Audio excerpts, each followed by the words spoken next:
السلام علیکم ورحمۃ اللہ وبرکاتہ نحمده ونصلی علی رسولہ الکریم اما بعد۔ آج کا سبق سن لیجئے۔ آج کے سبق کی سرخی ہے قرآن سے دوستی کیجئے، پارٹ نمبر 8۔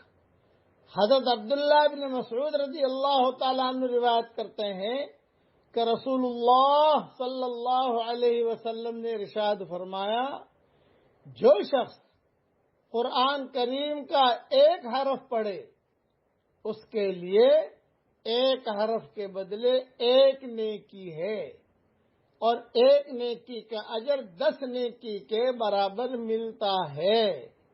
میں یہ نہیں کہتا کہ سارا الف لام میم ایک حرف ہے، بلکہ الف ایک حرف، لام ایک حرف اور میم ایک حرف ہے، یعنی یہ 3 حروف ہوئے، اس پر 30 نیکیاں ملیں گی، اور پھر ان نیکیوں کا اجر 10 نیکیوں کے برابر ہو جائے گا۔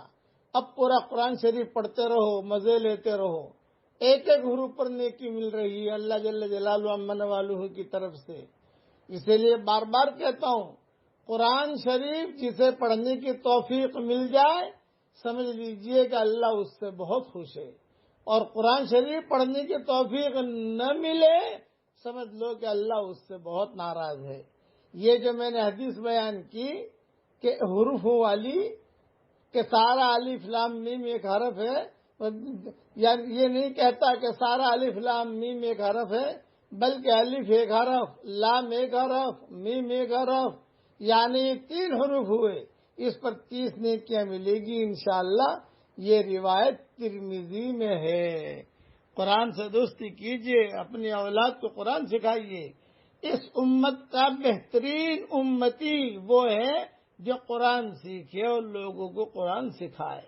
یہ جملہ یاد رکھنا، یہ بہترین امت ہے، اور بہترین امت کا بہترین امتی کون ہے؟ خیرکم من تعلم القرآن وعلمہ۔ بہترین امت کا بہترین امتی وہ ہے جو لوگوں کو قرآن سکھائے اور خود قرآن سیکھے۔ اللہ ہم سب کو عمل کرنے کی توفیق عطا فرمائے، آمین۔ وآخر دعوانا ان الحمدللہ رب العالمین۔